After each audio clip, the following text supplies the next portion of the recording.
بنتكلم على الموضوع كريتيكال جدا، موضوع خطر جدا، موضوع خطير بجد. بين الشخير وحدوث تلف في الشرايين السباتيه. عيان الشخير ده عيان كل الانف والاذن.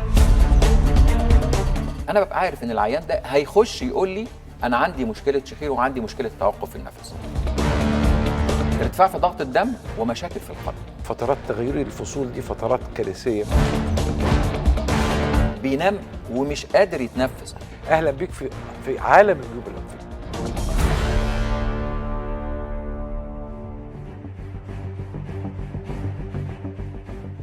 الدكتور هشام إبراهيم، دكتوراه واستشاري الأنف والأذن والحنجرة، دكتوراه واستشاري العلاج بالليزر جامعة القاهرة، زمالة الجمعية العالمية للشخير وأمراض النوم، زمالة الجمعية الأوروبية للشخير وأمراض النوم، أستاذ زائر بمستشفى رويال كير العالمي بالخرطوم.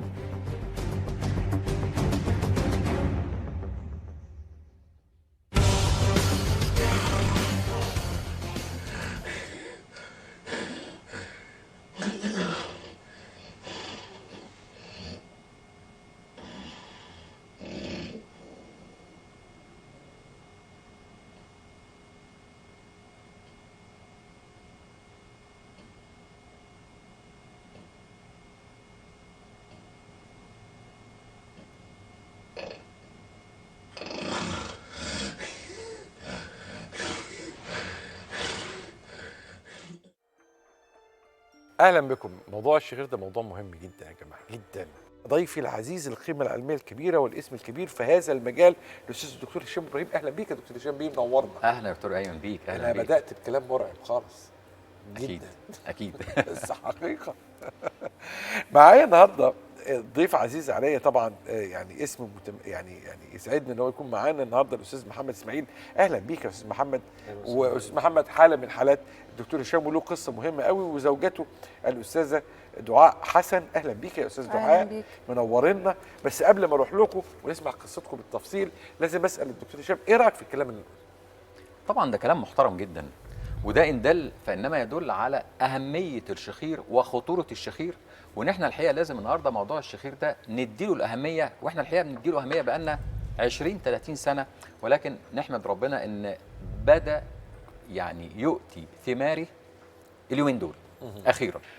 شوف حضرتك، طبعا موضوع الشخير والغيبوبه ده موضوع في منتهى الخطوره، والشخير سواء كان صوت عالي او كان صوت بيصاحبه توقف نفس وخنقه، قولا واحدا ان اللي عنده شخير ياخد باله، ونولع له كده يعني لمبه حمراء، خد بالك واصحى عشان انت داخل على مشاكل. لان الشخير زي ما احنا قلنا قبل كده، الشخير ده موضوع ديناميك، يعني متحرك ومتغير. يعني النهارده العيان اللي عنده الشخير وبيطلع صوت، بعد شهر 2 سنه الصوت هيعلى، سنه تاني هيتحول من صوت عالي لخنقه، من خنقه لشرقه، من شرقه لغيبوبه، غيبوبه لا قدر الله بعد كده بيخش في موت. وده حالات ريكوردد وكل الناس عارفه كده، والكلام ده ما فيهوش هزار وما فيهوش تهريج، خلاص الكلام ده خلاص بقى دوكيومنتد. النهارده احنا بنقول موضوع الشخير والغيبوبه لازم ناخد بالنا منه جدا، لان النهارده الغيبوبه يعني قله اكسجين. كلمه قله الاكسجين النهارده وتاثيرها على المخ بقى تاثير مخيف. النهارده العيان بينام وهو قاعد، بينام وهو سايق، بينام في كل حته بسبب قله الاكسجين اللي ممكن توصل لكل حته في جسمه. النهارده قله الاكسجين النهارده بتعمل اعراض كتير جدا، والنهارده كثيرا من العيانين بيشتكي من اعراض كتير جدا وبيروح لدكاتره كتير جدا. حاجه غريبه. ليه؟ النهارده عيان الشخير حضرتك بيشتكي من ايه؟ بيشتكي من قله اكسجين بتوصل للمخ، فبيضطر يبقى عنده زي ما حضرتك قلت كده بالظبط، عنده نوع من انواع النسيان، بيحصل له الزهايمر، بيبتدي هيروح لمين؟ هيروح دكتور مخ واعصاب. لكن موضوع الشخير زي ما نقول كثير الشكوى كثير الاطباء. كل العيانين بتوع الشخير قبل ما بيجوا لي في اخر مرحله بيكون عدى على 10 تخصصات. النهارده عيان الشخير والخنقه وتوقف النفس بيحصل مشاكل في الصدر، يروح لعيان صدريه، دكتور صدر.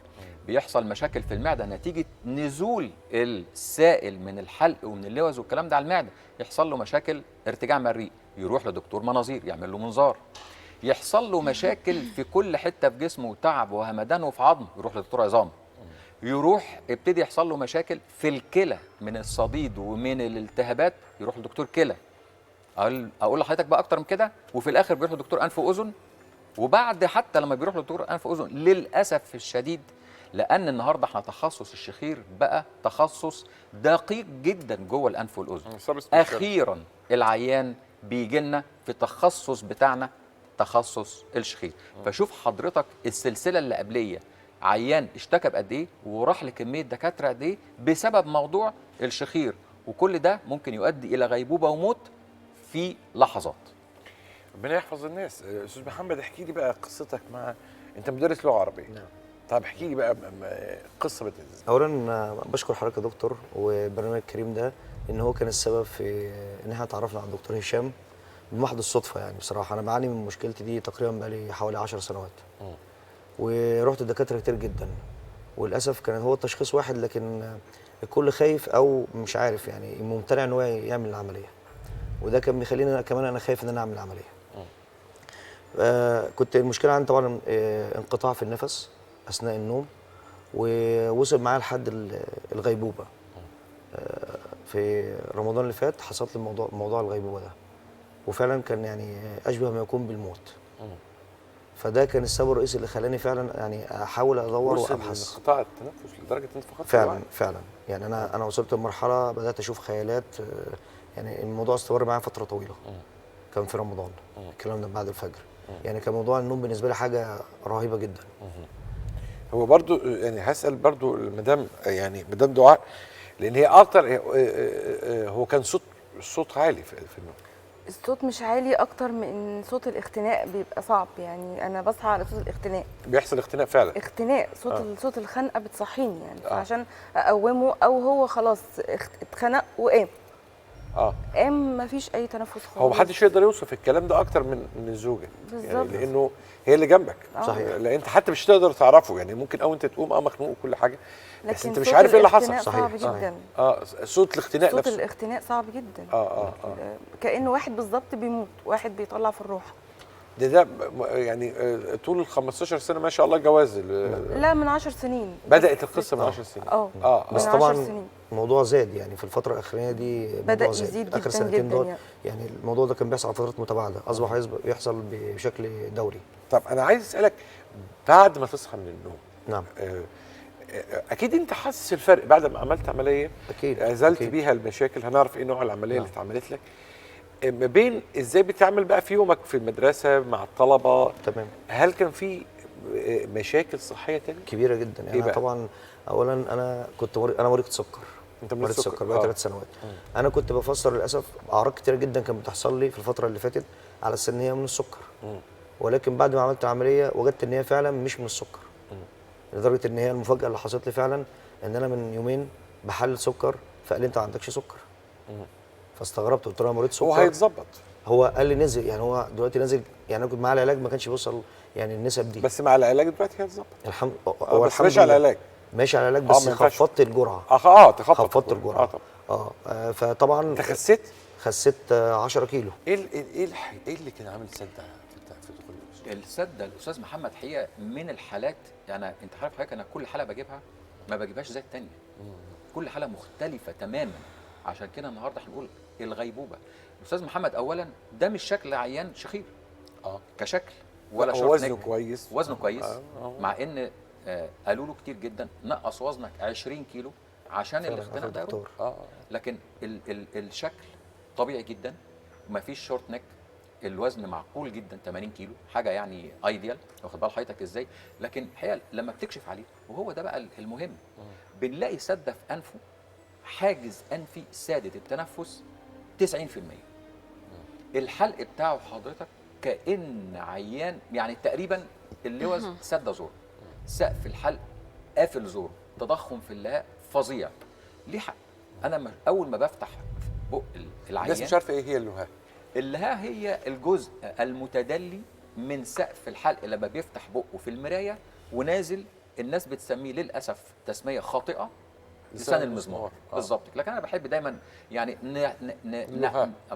اللهاء ونحسن ونظبط من معلوماتنا الطبيه. فطبعا المنظر اللي انا بشوفه ده على طول رحت طالب منه على طول نعمل لك منظار وانت قاعد. عملت له منظار، لقيت طبعا المجرى التنفس بتاعه لما بنشوفه مقفول تماما.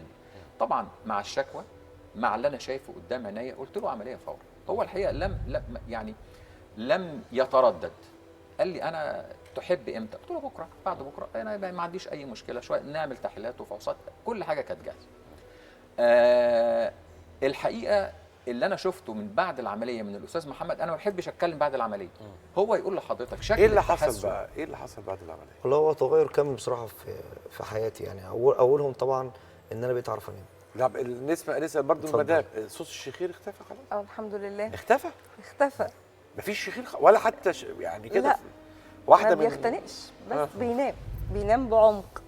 كويس قوي. الحمد لله. الكلمه دي مهمه. دي مهمه. الكلمه دي تحتيها مليون الاكسجين بقى بيدخل خلاص طبعا. وده طبعا يعني بدا ينطبع على حياتي نفسها. يعني انا بصراحه ربنا كم المجهود اللي كنت ببذله الاول دلوقتي ببذل 10 اضعافه يعتبر، الحمد لله بفضل الله يعني. ما هو الاكسجين بدا يدخل. ماشي، سيبك من المجهود، احنا عارفين ان بيتحسن المجهود بس قول لي حكايه الشخير بقى بقيت بتنام. النفس نفسه اختلف طبعا. مفيش سده تنفسيه؟ لا مفيش. لا ما بقاش، ما حصلتش بعد العمليه خالص يعني. عمليه انت عملت عمليه من قد ايه؟ عملت تقريبا شهرين اول 9.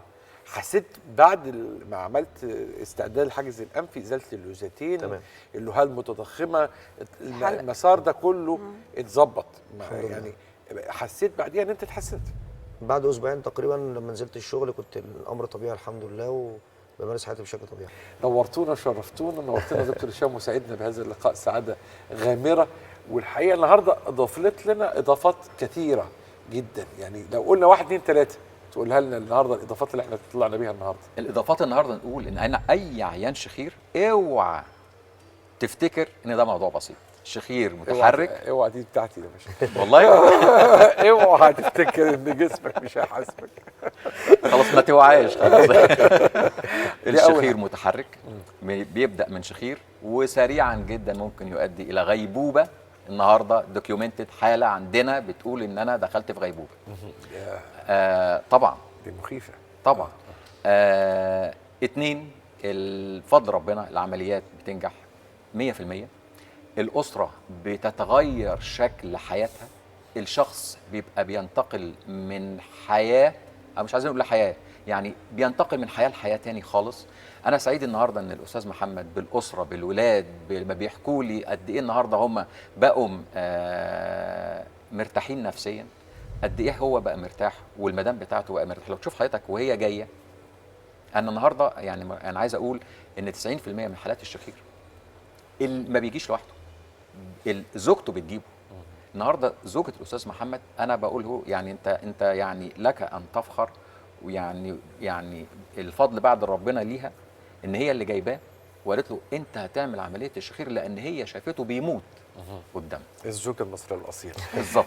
نورتنا أستاذ محمد، سعادة كبيرة بزيارتك النهارده أستاذ محمد إسماعيل، وطبعا زوجتك يعني الطيبة جدا الأستاذة دعاء حسن. نورتينا يا أستاذ دعاء، ومتشكرين على يعني الشهادة الطبية المهمة جدا اللي سمعناها النهارده، لأن لازم نسمع شهادات طبية في حالات بتحكي التجربة، لأن ده مهم جدا جدا.